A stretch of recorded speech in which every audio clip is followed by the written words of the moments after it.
The last thing my grandmother's crystal ever did was ring. My husband held it up by the stem in the middle of the cottonwood room and struck it twice with a butter knife, and 60 people put down their forks.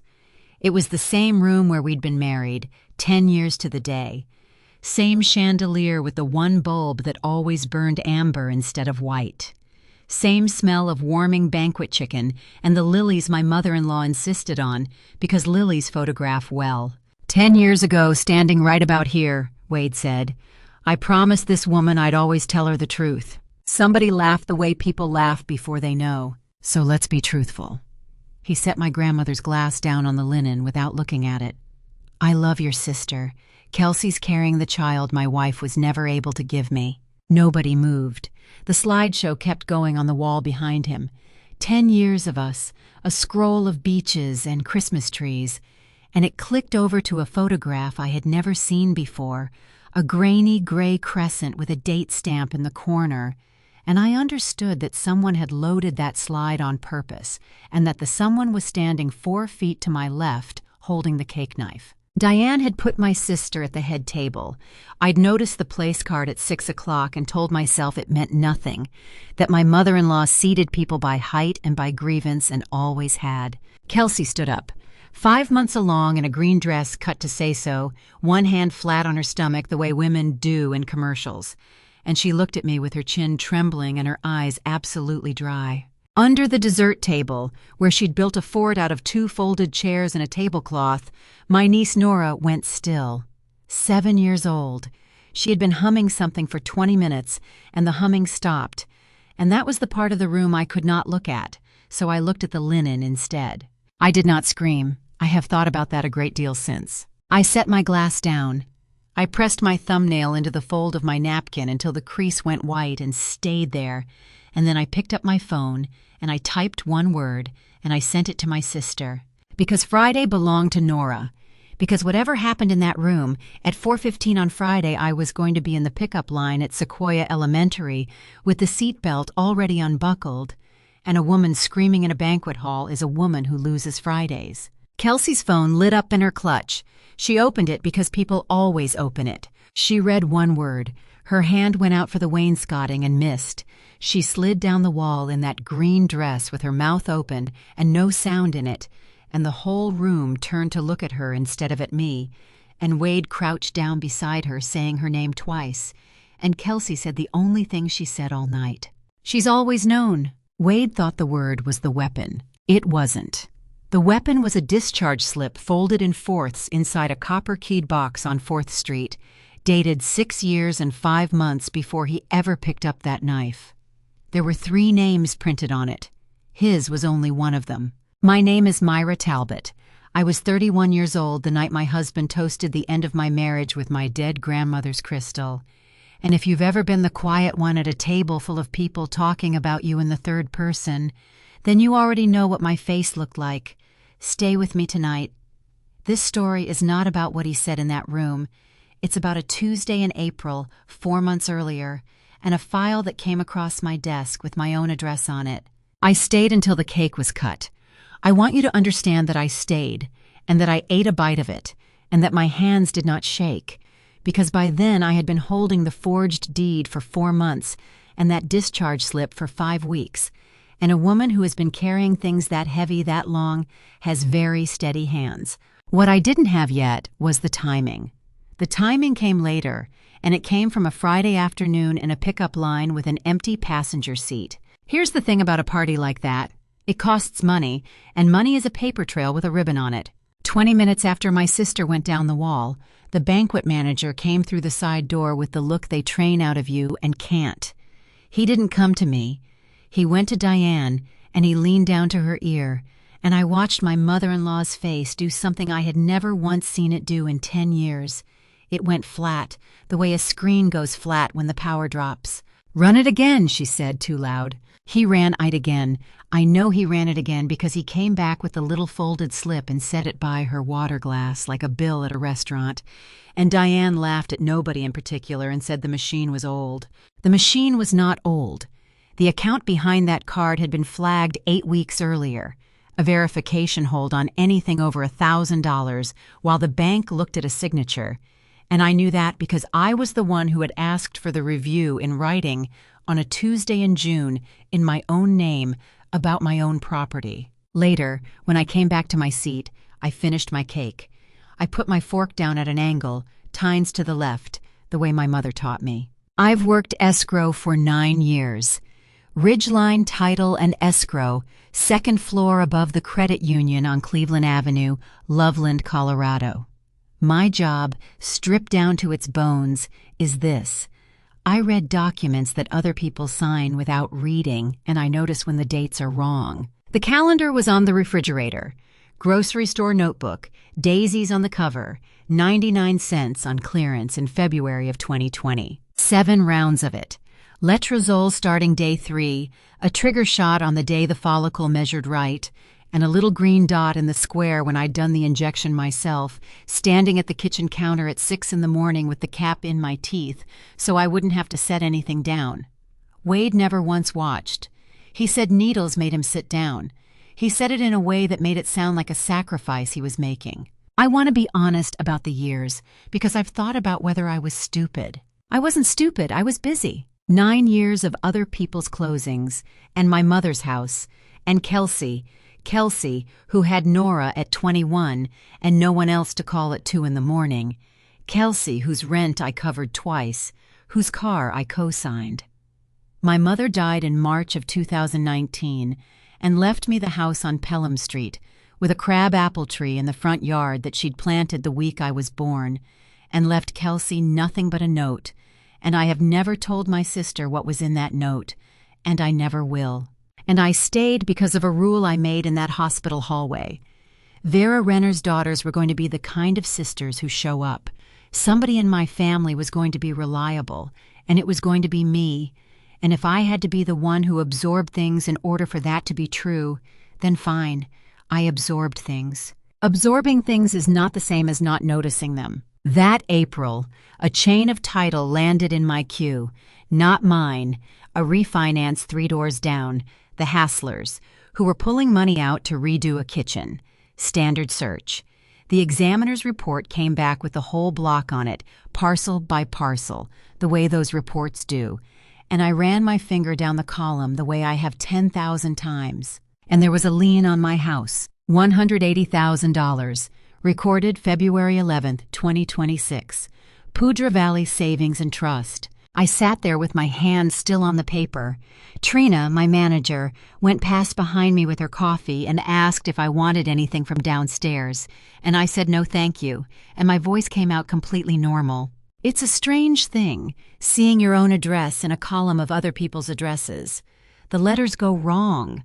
They stop being a place where you keep your winter coats and start being a number in a system. I did not call my husband. I pulled the recorded instrument because it's public. Anyone can pull it. You don't need a job like mine. You need $11 and a parking spot at the county building. Deed of trust. Home equity line, $180,000, drawn against the property at 1412 Pelham Street. Owned in severalty by Myra R. Talbot. Inherited property, never retitled, never in his name, not once, not for 1 day of 10 years. And there at the bottom was my signature. It was good, I'll give it that. Whoever traced it had the slant right and the drag at the end of the L, but my mother taught me to write my middle initial as a capital R with a straight back, no loop. And the R on that page had a loop in it like a little closed door.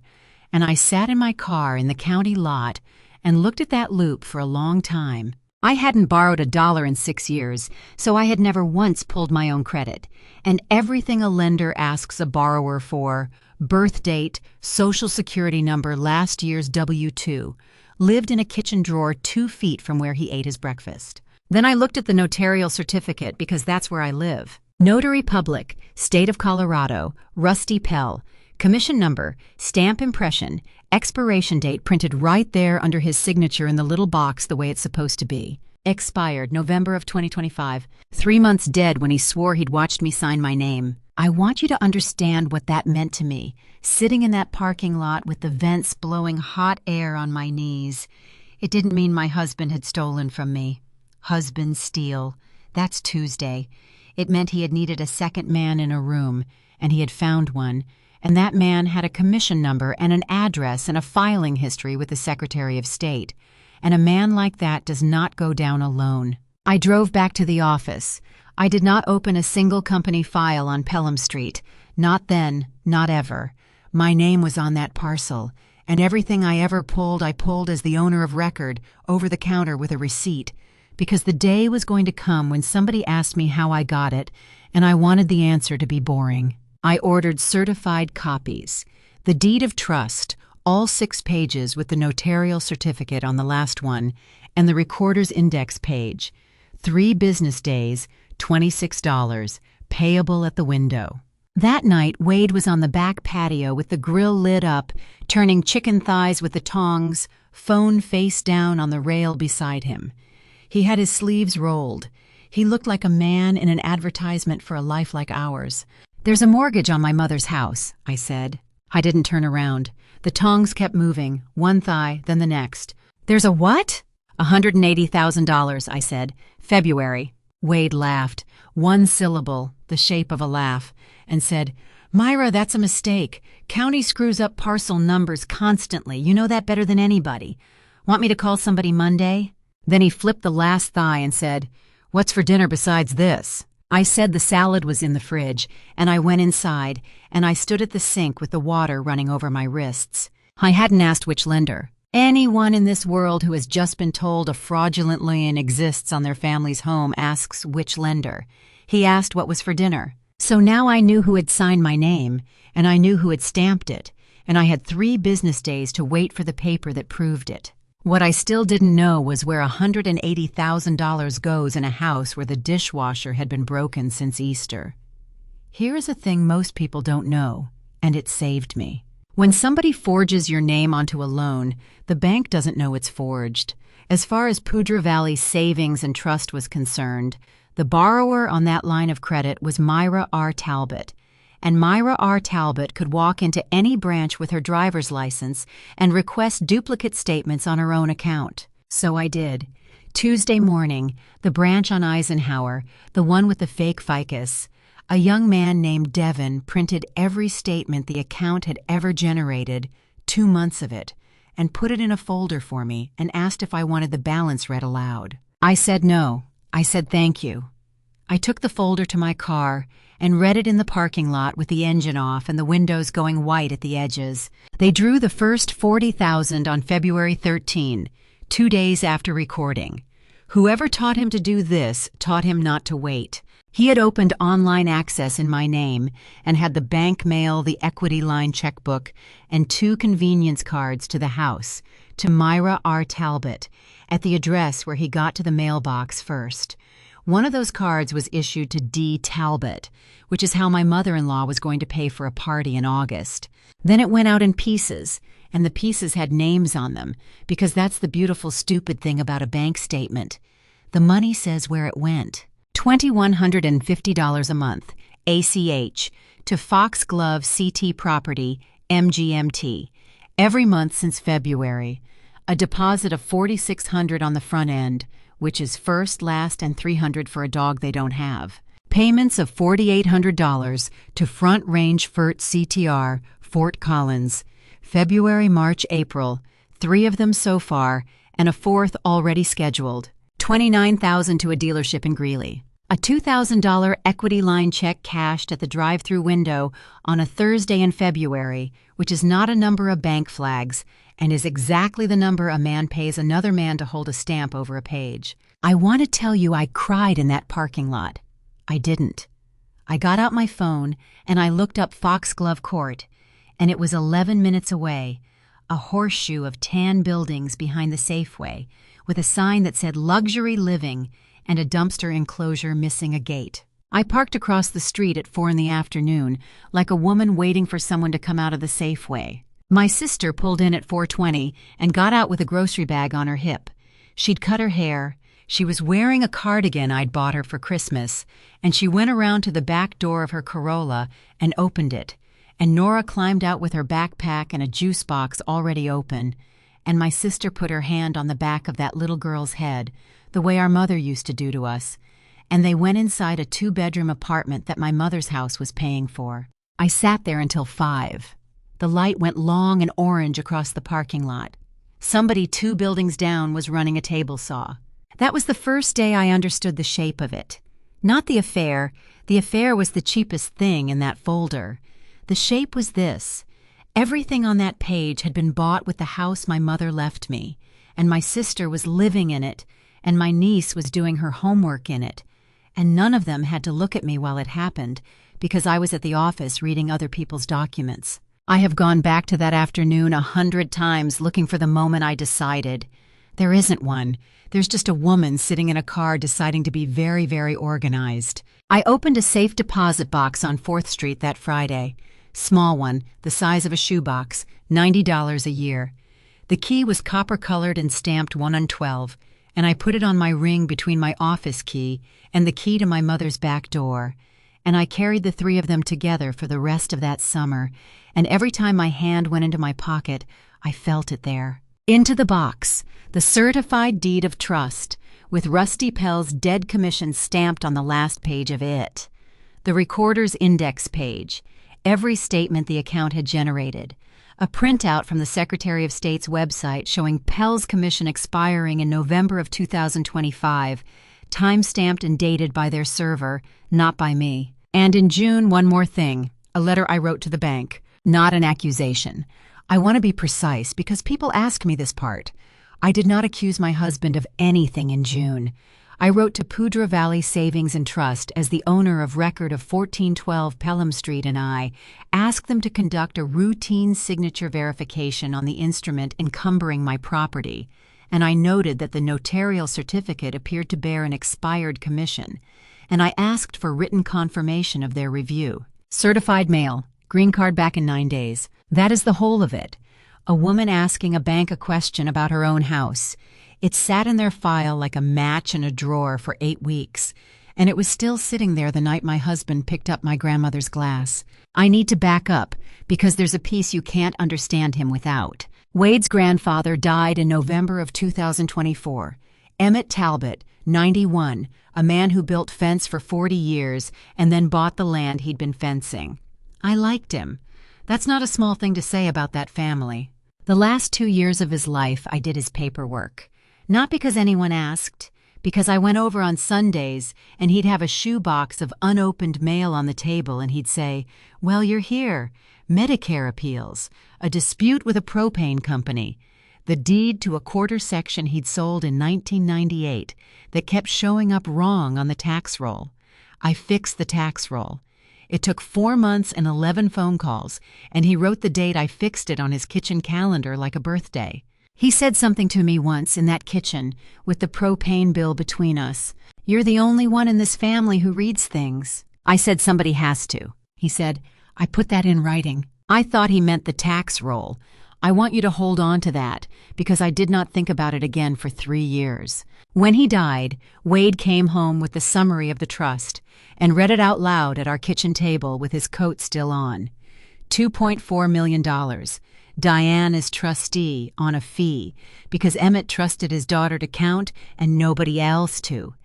And the principal, the whole principal, held for the first great-grandchild of his blood, in trust for that child, with the trustee continuing on for the child's trust after distribution, and an allowance to the household raising the child. 2 clauses further down, in the part he skimmed, a deadline. The child had to be born, or a qualifying pregnancy certified to the trust, within 24 months of Emmett's death. And a line naming Harold Beckwith Trust Protector, with power to suspend a trustee and go to the court, which Wade read out loud in the voice people use for boilerplate. Wade read that clause twice. Then he looked at my stomach. I was 33 years old, and he had been surgically incapable of fathering a child for 4 years and 8 months. And he looked at my stomach and he said, "Well, we'd better get to work." I laughed. God help me, I laughed, because I thought it was a joke about sex. Reversal surgery takes 6 to 12 months to know if it worked, and sometimes it never does, and it costs what it costs. And a man who wanted a great-grandchild certified by a certain calendar quarter did not have 6 to 12 months and did not want to explain to his mother's lawyer why he needed one. There is a faster way.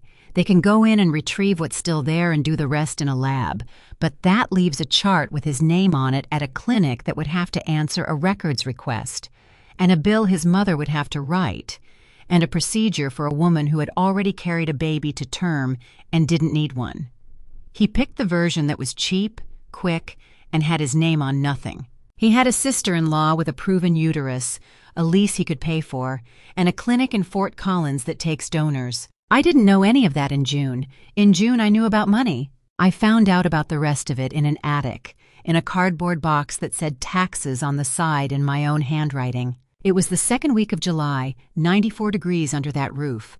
I was pulling the folders because Gwen Pruitt, my attorney, the woman I'd hired in June with cash from my own account, at an address my husband had no reason to look at, told me to document two things: that the house had never been marital property, and every dollar I had personally spent on 7 rounds of treatment. That second one is a strange assignment. You sit cross-legged on plywood and you add up your own hope in dollars. The 2020 folder was the messy one. That was the year my mother had been dead a year, and I was on cycle 2, and Wade did our taxes, the only year he ever did.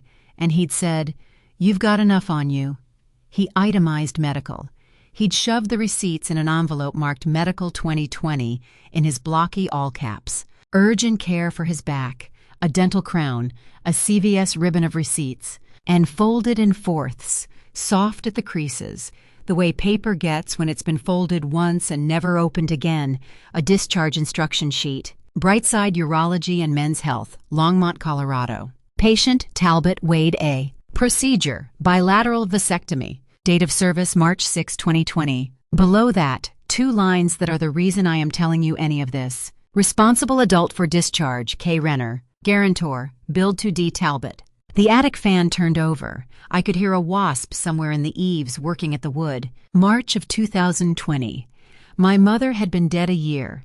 I had started the Daisy calendar the month before. He drove down to Longmont on a Friday, 40 minutes away where nobody knew him, and my sister sat in the waiting room with a magazine and then drove him home, because you can't drive yourself, and his mother paid for it. 7 rounds, 6 years, 2,190 mornings of that woman coming up behind me at a family barbecue and saying, in front of people, that some women just aren't built for it. I went down the attic ladder and across the kitchen, and I took the calendar off the refrigerator. It's a cheap thing. Wire spiral, daisies on a yellow field, one of those 99-cent notebooks the grocery store stacks by the door every January. Behind the front cover, there's a cardboard pocket meant for coupons, and I had kept things in it for 6 years.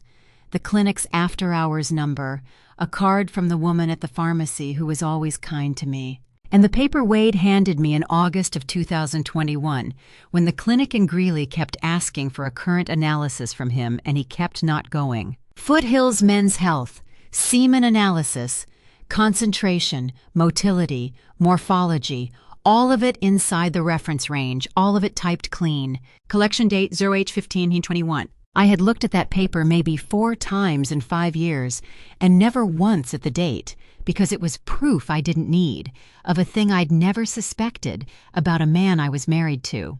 August 15th, 2021 was a Sunday. It was also our 5th anniversary. Read enough documents and the wrong ones start to itch. That lab is closed Sundays. It has been closed Sundays since it opened, which their website says, which their voicemail says, and there is no version of the world where a technician collected and processed a specimen there on the afternoon of Sunday, August 15th. I hadn't just let me carry it. He'd printed me a receipt for carrying it, and he'd dated it on our anniversary because that's the date that was in his head that week. I put the analysis back in the pocket. I hung the calendar on the refrigerator. I made dinner. That was the 9th of July, 5 weeks and 2 days before the party. Fridays were mine. 4:15 at the side door of the rec center, where she did summer program until school started back, and Nora would come out with her backpack banging her legs and get in and tell me everything in one breath.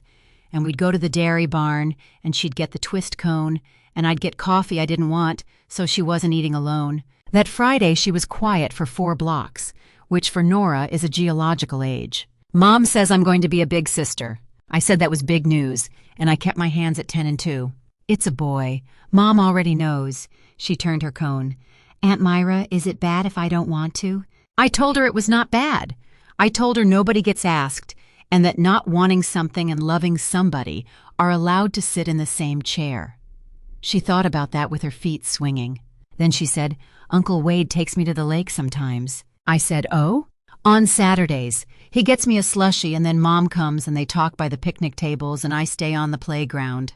She licked the cone flat on one side, the way she does. "He said if I don't tell about the lake, I get to keep the tablet." I said that sounded like a nice tablet. She said it was fine and that she mostly used it for the horse game. 11 minutes later, I let her out at Foxglove Court, Building C, and I watched her go up the walk with the cone in one hand, and my sister opened the door of an apartment I was paying for and stood in it and lifted her hand to me, and I lifted mine back. Then I drove to the end of the horseshoe and put the car in park and sat there with both hands in my lap. He had used a 7-year-old as a cover story and paid her in silence. That is the hour it stopped being about a marriage. Diane called on Sunday, 2 calls back to back the way she does. The first was the party. Cottonwood Room at the Warwick House, Saturday the 15th, 6 o'clock, and she had already ordered, and I was not to bring anything, and did I still fit the blue? The second call was business, and her voice changed for it, went brisk and pleasant, a woman reading from a legal pad. "Also, sweetheart, Beckwith's office wants the family on the 31st, the certification. 10 in the morning, it's just paperwork, Wade knows." I said, "Certification of what?" She said, "Of the great-grandchild," in exactly the tone you'd use for a table reservation, and then she said the lilies were ordered and hung up. That night, Wade came into the kitchen with a folder and a pen and put them on the counter next to my elbow while I was rinsing a pan. "Refinance packet," he said. "Rates dropping. Sign the top and the tabbed ones. I'll drop it Monday." There was a place for my initials on every page and a spousal consent at the back with a notary block already typed up, blank, waiting. I dried my hands on the towel. I said I'd look at it this week. He said, "It's a rate lock, Myra. It's not a novel." I said I read things. I said it the way you'd say you take milk in your coffee. He stood there for a second longer than he needed to. Then he laughed and said fine and left the folder on the counter and went to bed. I stayed in the kitchen with the water going cold in the pan. 6 years I had counted cycles. Day 3, day 10, day 12, a green dot for every needle. I stopped counting cycles that night. I started counting days. There are parts of that party I left out, and I left them out on purpose because you needed to know what I was holding before you watched me stand there. Diane toasted first. She'd had 2 glasses of the white, and she stood up with her rings clicking on the stem and said that 10 years is a long time to give a family, and that Wade had been patient, and that patient is not a word this family throws around lightly. She said the word patient twice. Half that room understood her perfectly and looked at their plates. Then my husband picked up my grandmother's glass. After Kelsey went down the wall, after the room turned, after the whispering started at the back tables where the cousins sit, Wade stood up out of his crouch and came around the head table to me, and he was angry, which surprised me. He had just publicly told 60 people that his wife's body had failed him, and he was angry at me for how I was standing. "What did you send her?" he said, quietly, his hand on the back of my chair. I looked up at him. I didn't say anything. "Myra, what did you send her?" The banquet manager came through the side door with the folded slip for Diane. The chandelier hummed. Somebody's phone was recording, because somebody's phone is always recording. Nora came out from under the dessert table on her hands and knees, with her hair full of static, and stood up between us. And she looked at her mother on the floor, and then she looked at me, and she came over and took hold of 2 of my fingers. Not my hand, 2 fingers, the way she did when she was 4. I said, out loud, to no one in particular, that I was going to take Nora out to the lobby for a minute. That was every word I spoke in the Cottonwood Room after the toast. In the lobby, there's an aquarium with 4 fish in it and a bench. We sat on the bench. She asked if her mom was sick. I said her mom was upset, and that upset and sick are different, and that neither of them was her job. She leaned into my arm and watched the fish. Behind us, through the doors, my mother-in-law was telling the banquet manager to run the card a 3rd time. I drove home alone. Wade came in around 11, and I want to tell you exactly what I did then, because it's the part I'd take back if I were a better person, and it's also the part that worked. I let him hear me cry. Not performed. I want to be honest. I didn't have to fake anything. There was plenty in me by then. I only chose the room. I sat on the edge of the bathtub with the door not quite shut and let it come up out of me in the ugly way, and I heard the floor creak outside the door twice, and both times he stood there and both times he walked away. In the morning he made coffee for 2. That's who he was. 12 hours after a banquet hall, he was pouring me a cup and saying we needed to be adults about this. I let 2 days go by. On Monday the 17th, I called him at work, which I never did, and I said I wanted this over fast. I said I didn't want to fight, I didn't want a hearing, I didn't want his mother's name in a newspaper. I said I wanted the house on Pelham Street and my car and my retirement, and he could have everything else, and I said the last part with my voice breaking, and it broke honestly, because saying my mother's address out loud still did that to me. I was quiet for a second. Then he said, "That's okay, that's reasonable." I could hear him deciding I was reasonable. I could hear him filing me underhandled. His attorney drew a quick separation agreement. Fast track, uncontested, the kind that goes through in a county like ours in 91 days if nobody breathes wrong, because 91 days is what Colorado makes you wait, no matter how agreeable everybody is. And in Colorado, to divide anything, both parties swear out a sworn financial statement. Assets, debts, income, under penalty of perjury, notarized. You already know what's on that form. There was $180,000 of debt secured against a house he wanted half of. He had exactly 2 ways to write it down. He could say it was a loan taken in his wife's name without her knowledge. That sentence, in a notarized document, is a confession with a stamp on it. Or he could say it was a joint marital obligation, incurred with the knowledge and consent of both parties for family purposes. He signed it on the 18th. Gwen Pruitt's office got its copy on the 19th, and Gwen called me in, read that line to me over the phone twice, and then she was quiet for a second and said, "Myra, do you understand what he just did?" I said I did. He had sworn in front of a real notary that I knew, which meant that from that moment forward, if the signature was proved to be a forgery, and it was going to be, because $180,000 of a bank's money was about to require somebody to say so in writing, my husband could no longer stand up and say he'd never touched it. He had signed his own name to the lie he needed. I put the copy in the box on 4th Street, copper key back in my pocket, between the office and my mother's back door. He moved my sister in on the 20th. I have replayed this, and I still can't make it sound like something a person would do, so I'll just tell you what happened. He came home on Thursday and said Kelsey's lease was a waste of money now that everything was in the open, and that she was 5 months along and shouldn't be doing stairs, and that the Pelham house was half mine anyway until a judge says otherwise. I said the house was in my name alone. He said, "And I'm sure the judge will care." Gwen had told me one thing, and she'd said it twice, so I'd remember it. Do not leave that house. Not for one night, not for a weekend, not to keep the peace. Possession is a fact, and facts are cheap to prove. So I moved my clothes into the back bedroom, the small one, the one with the window that looks at the crabapple tree, and I stayed. They took the room at the end of the hall. It had been painted a pale green in 2021. I'd painted it myself on a Saturday, both coats, and I hadn't opened the door in about 4 years, and neither had he. The demolition guy came Friday.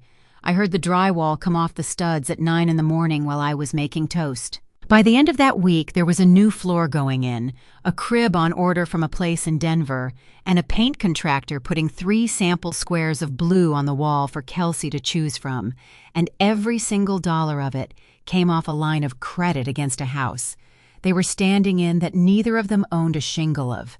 The invoices came in the mail, to the property, in my name because the account was in my name. I opened them because they were mine. I photographed them front and back with the date stamp on. I put the copies in the box on Fridays after work, and then I went and got Nora at 4:15. I was so happy that week. That's the part I want you to sit with. He whistled in the kitchen. He called his mother twice a day. He came down the hall on Saturday morning with paint chips fanned in his hand like cards and held them up next to my face in the doorway of the back bedroom and said, "Which one? You've got a better eye." I said, "The middle one." He said, "See, that's why this can be civil." And he went and put the middle one on the wall of a room I painted, in a house that was mine, with money that was going to come due against him personally.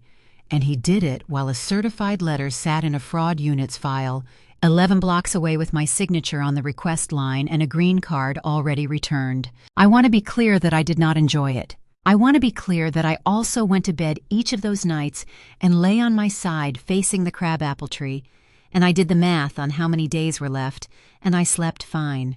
Kurt Lindahl called me on Monday the 24th of August at 10:40 in the morning. Fraud investigations, Poudre Valley Savings and Trust. He had a flat, careful voice, a man who has been lied to by a great many people and has stopped taking it personally. He asked if I could come in. He said the words, "The review you requested in June," and I told my manager I had a dentist thing and drove over with the folder from the safe deposit box in the passenger seat. He had the instrument on the table when I got there, the original, in a plastic sleeve. He asked me to write my name 6 times on a blank sheet. I wrote it 6 times, the straight-backed R 6 times, no loop. He looked at the sheet, and then at the sleeve, and then at the sheet, and he said, "Ma'am, did you sign this deed of trust?" I said no. He said, "Were you present on February 11th of this year at the offices of a notary named Russell Pell?" I said I have never met a notary named Russell Pell, and I have never been to Berthoud in my life. He put a form in front of me, affidavit of forgery, 2 pages, a jurat at the bottom, and their own notary 2 doors down. I want to say something here because people think this part is dramatic and it isn't. There's no music. It's a man in a golf shirt in a room with a whiteboard, and you fill out a form. But here's what that form does. And this is the piece Wade never understood, because Wade sold houses and never once read the back of anything. A deed of trust signed with a forged signature is void. Not voidable, void. It never existed. The bank does not get my mother's house. The bank never had my mother's house, and the lien comes off when the bank itself signs a release and records it, which Gwen made sure they did that same week. But the $180,000 is real, and somebody drew it, and somebody spent it. So the line was frozen that afternoon. Every draw was called, and the bank's recovery didn't go against the property. It went against the man who took the money, personally.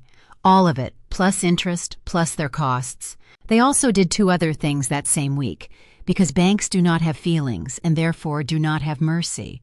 They referred the notarial certificate to the Colorado Secretary of State, which is who commissions notaries and who takes a very unamused view of a stamp used 3 months after it died. And they referred the file to the Economic Crimes Unit at the Larimer County District Attorney's Office. I didn't call the DA. I want that on the record. I never called anybody. I asked my bank a question about my house in June, and I answered their questions honestly in August. And the machine did what the machine does. The check to the paint contractor bounced on Tuesday. I was in the kitchen. Wade was in the hall with the phone against his ear saying, "Run it again," his mother's exact words. 10 days later, the 2 of them the same animal, and then saying it wasn't possible, and then saying he'd come down there. He came into the kitchen after and stood with both hands on the back of a chair. "There's a hold on the equity line," he said. I said that sounded like something to call the bank about. "They won't tell me anything. They say I'm not on the account." He laughed, 1 syllable, no shape to it. "I'm not on the account." I said, "No, you're not." He looked at me for a long moment, and I watched a thought try to get in and not quite make it, the way a word won't come, and then he shook it off, because the alternative was too large, because in his head, I was the woman who'd cried in the bathroom and given him everything and asked for a house. He said, "It's a paperwork thing. I'll fix it Monday." Rusty Pell called me the next evening at 6:20. Colorado is a one-party consent state.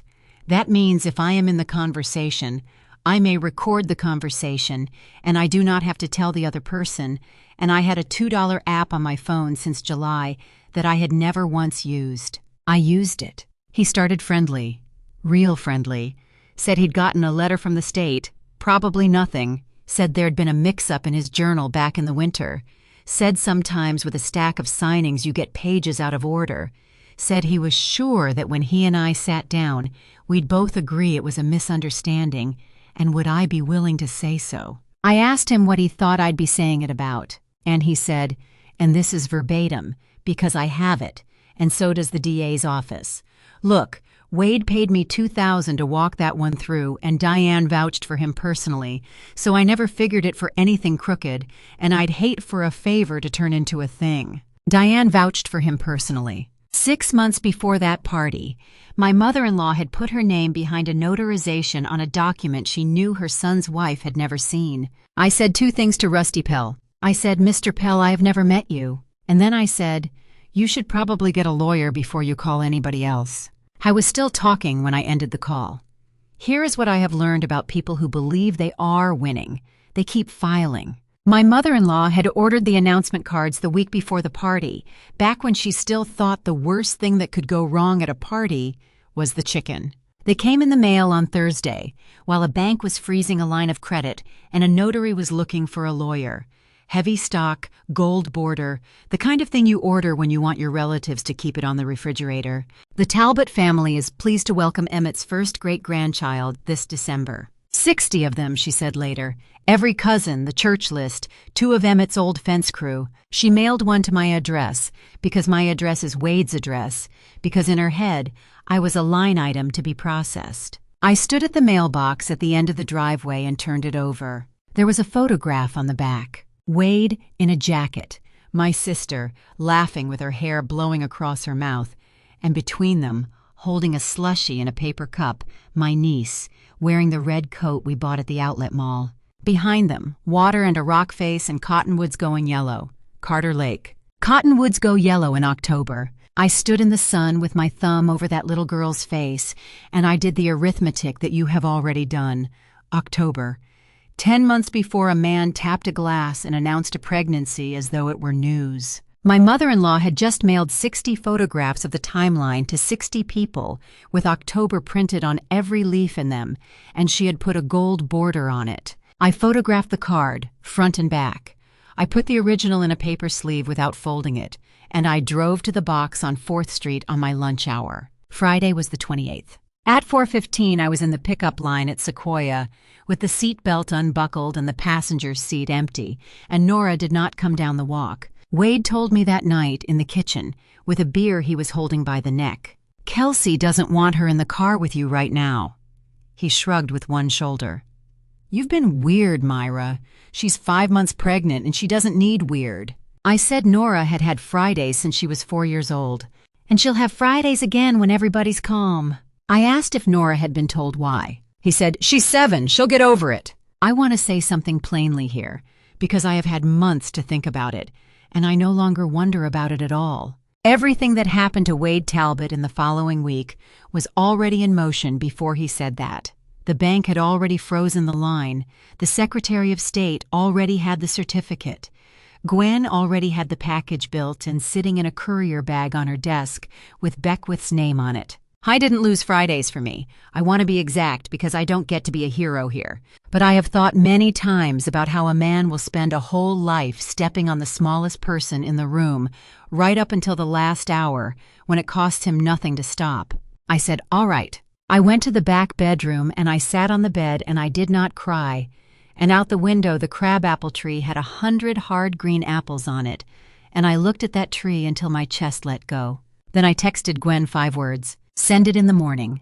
Harold Beckwith is a 70-year-old estate lawyer in Denver with a corner office and a receptionist who has worked for him since the Clinton administration. He was Emmett Talbot's lawyer for 31 years. He is the trust's counsel, which means his client is not Diane and is not Wade. His client is the instrument. The courier reached his office at 9:20 on Saturday morning. He was there. Men like that are always there. Gwen's cover letter ran 2 pages. What came behind it was not argument, it was paper. The certified deed of trust, bearing a signature I did not make. The notarial certificate bearing a commission that expired in November of 2025. The Secretary of State printout. My affidavit of forgery, executed at the bank, with the bank's own file number on it. Every statement the account had generated, showing $180,000 going out to an apartment lease, a car dealership, 4 payments to a fertility clinic in Fort Collins, and a $2,000 equity line check cashed at a drive-through window on February 19th. The discharge sheet from Brightside Urology dated March 6, 2020, with 2 other names on it. A semen analysis report dated on a Sunday. The transcript of a phone call with a notary. A refinance packet with a blank notary block already typed up in the back of it, dated the week before he stood up with a glass. And an announcement card with a gold border and a photograph taken at Carter Lake in October. Beckwith called Gwen at 11:40 the same morning. He asked one question, and it was the right one, and it tells you everything about why Emmett Talbot kept the same lawyer for 31 years. He asked whether my client is asserting that the trustee had knowledge. Gwen said, "Look at the guarantor line on the discharge sheet." At 2:15 that afternoon, he vacated the certification meeting set for Monday morning.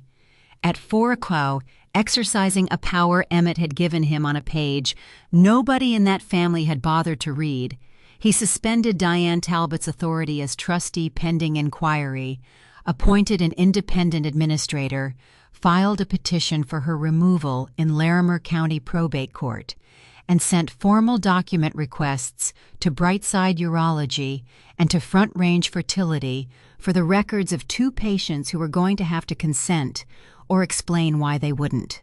And he cited a paragraph in Emmett's trust that nobody in that family had ever read out loud because it wasn't the interesting paragraph. Any beneficiary or fiduciary who attempts to obtain or facilitate a distribution by fraud, forgery, or material misrepresentation forfeits all interest under this instrument for himself and for his issue and shall be removed. Wade had read the clause about the great-grandchild twice. He had not read the next page. Diane got the notice by email at 4:06 on Saturday.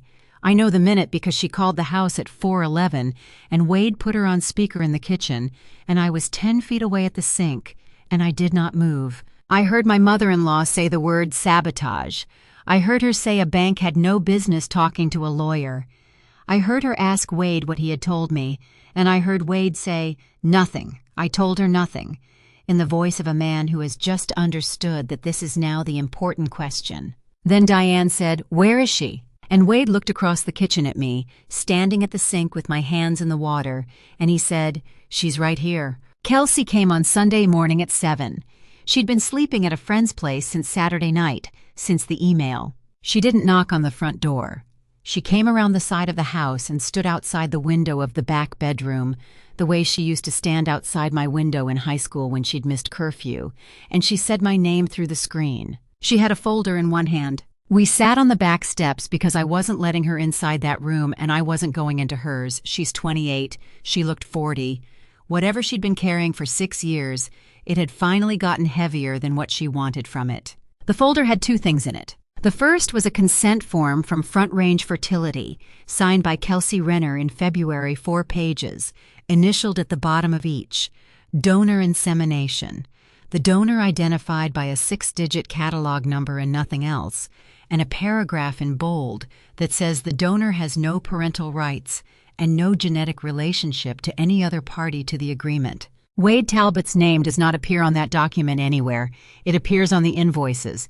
It does not appear on the consent. The second thing was her phone. She played me 41 seconds of a voice memo she'd recorded in June in a car because, she said this looking at the concrete, because she'd started keeping things too. My husband's voice, relaxed, a little bored. "She's not going to figure anything out, Kel. She's not built like that." And say she did. Say she walks into a room with a stack of paper. Who's going to believe the barren one over me? There was a pause on the recording. Then my sister's voice, small. "Don't call her that." And Wade, "You call her that." Kelsey put the phone face down on the step. She said, "I'll give all of it to anybody you want. I'll say it out loud in front of anyone." And then, "Myra, I'm going to have a baby in December and I don't have anywhere to put him." Here's what I said, and I've never regretted it, and I've never been proud of it either. I said the paper goes to Beckwith and to the district attorney, both, today, and she signs a statement, and she does not get to shape it. I said I was not going to name her in anything I could keep her name out of, and that I'd already told my lawyer so on Friday, before she showed up, because a 7-year-old should not have to visit her mother anywhere with a sign-in sheet. And I said the last part standing up, so I didn't have to look at her while I said it. I said I had opened a 529 at the credit union on Thursday, funded by me, with my own name on it as beneficiary, until the week he gets a Social Security number, and I change it to his, and that Kelsey would never be a signer on it, and would never touch a dollar of it, and that when he turned 18 he would find out that it existed and where it came from. She said, "Why would you do that?" I said, "Because he didn't do anything." Detective Rosalind Duffy of the Larimer County District Attorney's Economic Crimes Unit interviewed me on Monday morning at 9, and I gave her the same box I'd given Beckwith, and she asked me 9 questions and wrote for 40 minutes. The last question she asked was whether I wanted her to tell me when they picked him up. I said no. I said I'd rather find out the way everyone else did. At 10:40 that Monday, while I was still in that room, the Colorado Division of Real Estate emailed Wade Talbot a notice of investigation and an invitation to stipulate to a voluntary suspension while it ran, on the ground that a forgery of a recorded instrument had been referred against him. His employing broker read it before he did. He called me 9 times between 10:40 and noon. I let all 9 go. At 12:20 he sent a text, and it is the only thing he wrote down in that entire year that I think was true. "I know I did this, but you're going to put the father of a baby in a cell over a house." I typed back 4 words and put the phone in my bag. I isn't the father. Beckwith had vacated the certification. What he had not vacated was the room. At 2 o'clock on Monday, the 31st of August, a conference room on the 11th floor of a building on 17th Street in Denver, with a window that looked out at other windows and a pitcher of water nobody touched. Around the table, Harold Beckwith and a woman from a bank's trust department who had been appointed administrator that morning. Diane, in navy, with her handbag on her lap like a passenger. Wade, and an attorney beside him who kept his hand near Wade's forearm the way you keep a hand near a dog. My sister, 5 months along, in a chair somebody had pulled out for her. Gwen Pruitt on my left, and a folder in front of me that I had been building since a Tuesday in April. Beckwith did not raise his voice once in 90 minutes. He read documents into the record and asked people to confirm or deny them, and the room did the rest. He read the recorded deed of trust. He read the notarial certificate, and then the commission expiration date. And he asked Wade's attorney whether his client wished to be heard on the discrepancy, and Wade's attorney said his client would be exercising his rights, which is the sentence lawyers say when the floor has already gone. He read the sworn financial statement Wade signed on the 18th of August. Joint marital obligation incurred with the knowledge and consent of both parties. He set it beside my affidavit of forgery and let them lie there next to each other, and he didn't say anything about it at all, and that was worse than if he had. Then he read the consent form from Front Range Fertility. Donor number, 6 digits. No genetic relationship to any other party to this agreement. Signed by Kelsey Renner in February, initialed on 4 pages. He looked up over his glasses.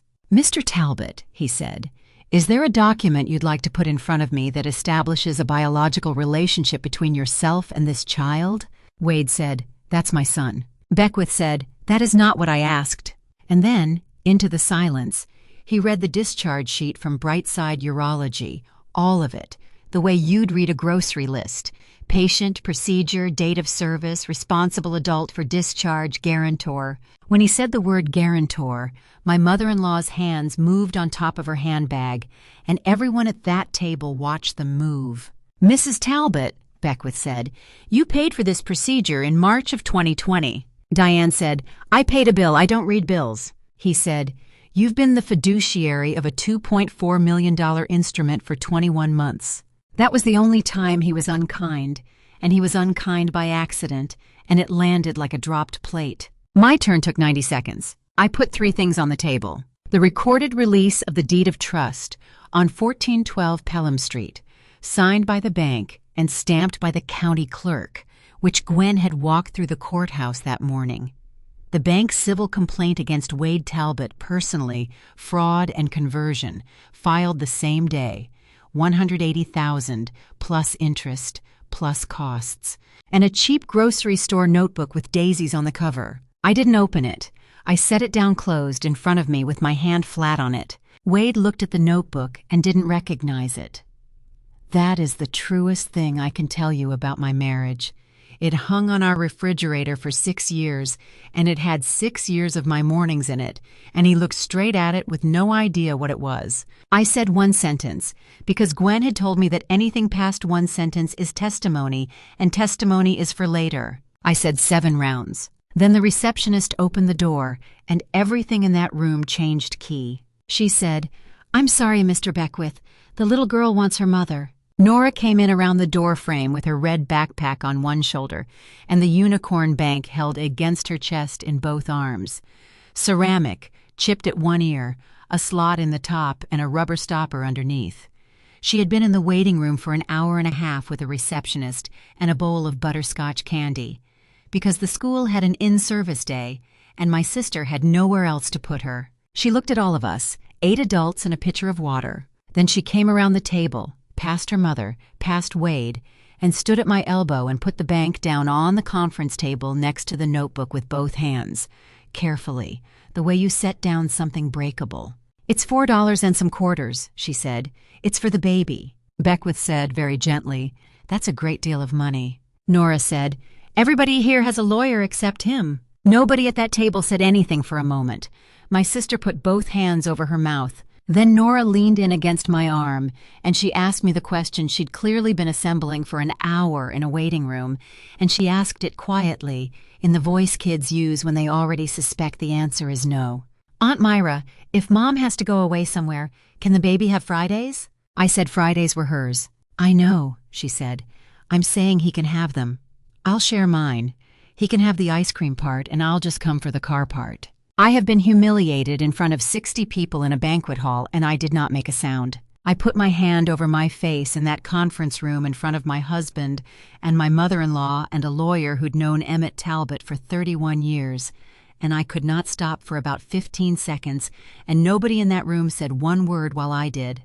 Then Nora took the tablet out of the front pocket of her backpack. I hadn't known it was in there. It's a cheap one, 7 inches, in a purple rubber case with a cracked corner. She walked around the end of the table and set it down in front of Wade, squarely, and pushed it the last inch with 2 fingers. "You can have it back," she said. Wade said, "Sweetheart, you gave it to me so I wouldn't tell about the lake." She wiped her nose on her sleeve. "I told." She came back around the table and stood next to her mother's chair, and she put her hand on my sister's shoulder, which is a thing you do for someone when you are the one taking care of them. The door opened again at 3:40. A man in a tan jacket asked which one was Wade A. Talbot and handed him a folded set of papers and said the date and the time out loud, the way they do, and left. Summons and complaint, Larimer County. Forgery of a recorded instrument. Criminal impersonation. Theft over $100,000. Detective Duffy had filed at 9:30 that morning, and there had been a server sitting in the lobby on 17th Street since 1 o'clock, which is why I hadn't wanted to be told.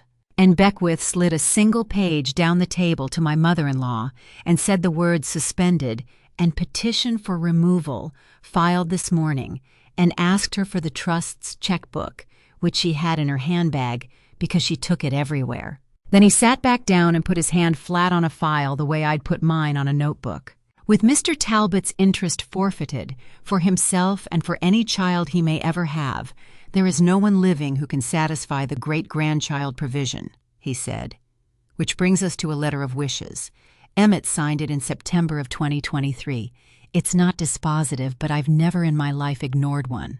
He read it. It said that if the great-grandchild provision failed, if there was no child of his blood to take it, the principal was to fund a scholarship in his wife's name, the AITA-Talbot Scholarship, for kids in the county who wanted a trade or a 2-year certificate and had nobody to fill out the forms for them. And it named the person he wanted running it. My name, Myra, spelled right, which he never managed on a birthday card in 8 years. There was a line after my name. Beckwith read it exactly as written, and then he read it a second time because Diane asked him to. She is the only one in this family who reads things. She did it for me when nobody paid her to.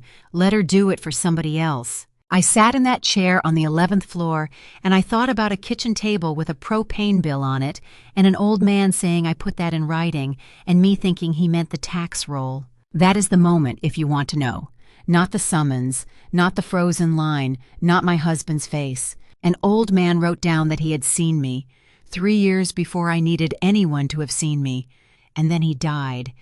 And then it sat in a drawer being true the whole time. I gathered my folder. I put the unicorn bank in Nora's hands and told her to keep it, because the baby was going to need somebody with savings. And I left the notebook on the table, closed, with the daisies up, next to a pitcher of water nobody touched. I don't know what they did with it. I've never asked. It wasn't mine to carry anymore. 8 months later, the crabapple tree came out all at once, the way it does.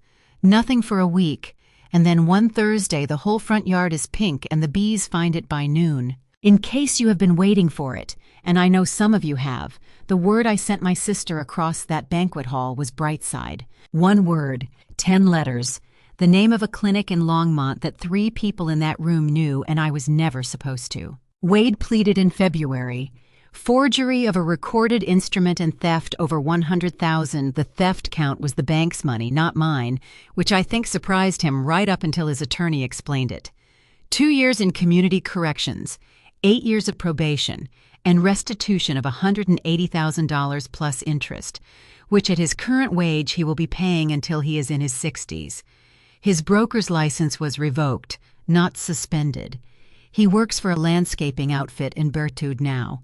He is not permitted, as a condition, to hold a notarized instrument for anyone but himself. And under the paragraph he never read, the one on the page after the one he read twice, he forfeited every dollar of his interest under Emmett Talbot's trust, for himself and for any child he will ever have.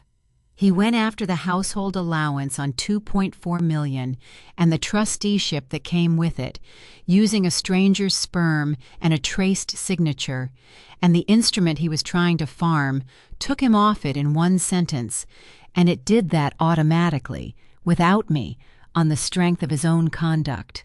Diane was removed as a trustee and surcharged $61,000, 21 months of fees she'd drawn, plus the trust's legal costs of cleaning up after her.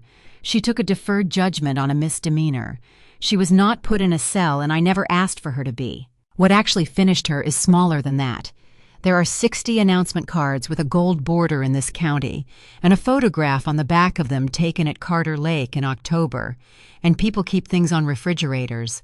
She resigned from the Church Endowment Committee in March.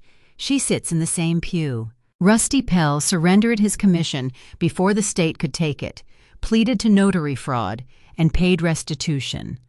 22 years of loan signings, and he sold it for $2,000 in cash at a drive-through window. My sister had the baby in December, a boy, 7 pounds, named Owen. She works nights sorting linens at the hospital and lives in a 2-bedroom in Berthoud that she pays for herself, which she has never once done before in her life. She was not charged. Detective Duffy's report says cooperating witness, and it says it because it's true. Kelsey and I are not sisters again. I want to be honest with you about that because I don't like stories where somebody forgives everything in the last minute and the audience goes home lied to. We talk about pickup times. We talk about Owen's ear infections. That's the entire acreage of it, and it may stay that size forever. The 529 has $4,000 in it now, and his name on it since January. She is still not a signer. She never will be. Nora is 8. She has Fridays. She has had every Friday since the first Friday in September, and last month in the car, going to the dairy barn, she told me she has decided what she's going to be. The person who checks the papers, she said, like at your work, where they find out if it's wrong. I told her that job exists and that people pay you for it. She said, I know, I asked. The AITA Scholarship made its first 9 awards in April. Diesel, dental hygiene, 2 welding certificates, a woman of 52 going back for her HVAC license. I read every application myself, and I call every applicant who gets turned down, because nobody ever calls you, they just don't write back. and that is its own small cruelty. I run it out of the room at the end of the hall. I took the new floor up myself over 2 weekends and put a desk in there and a filing cabinet and one of those green lamps. The blue paint is still on the wall. The middle chip, the one I picked, I left it. It's a good color. It was never the paint's fault. Some nights I sit in there after dark with the window open and the smell of that tree coming in, and I go through the folders one at a time, checking the dates. I'm Myra. Thank you for staying with me all the way to the end of this one. I know it was long, and I know parts of it were hard to sit inside. I've thought a lot about why he did it in that room, in front of 60 people, with a glass in his hand. I don't think it was cruelty exactly. I think a man like that needs an audience to make a thing true. He thought if he said it loud enough, in a big enough room, with his mother nodding, it would become the official version, and I'd be alone with the unofficial one for the rest of my life. What he didn't understand is that quiet isn't the same as empty. I wasn't silent because I had nothing. I was silent because I had everything, and I was waiting on a copy clerk and a green certified mail card and a lawyer's calendar. So here's what I'd ask you tonight, and I'd really like to know. Has somebody ever told a room something about you that wasn't true, and you didn't get to answer because answering would have cost the wrong person? Did you ever find out later that the paper was on your side the whole time? Tell me in the comments, wherever you're listening from. I read them. Reading things is the only real skill I have, and I've never once regretted using it. And if you're in the middle of your own version right now, if there's a document with your name on it that you have never actually seen, go get a copy of it. It's yours. It costs $11 in a parking spot. Take care of yourself. I'll have another story for you soon.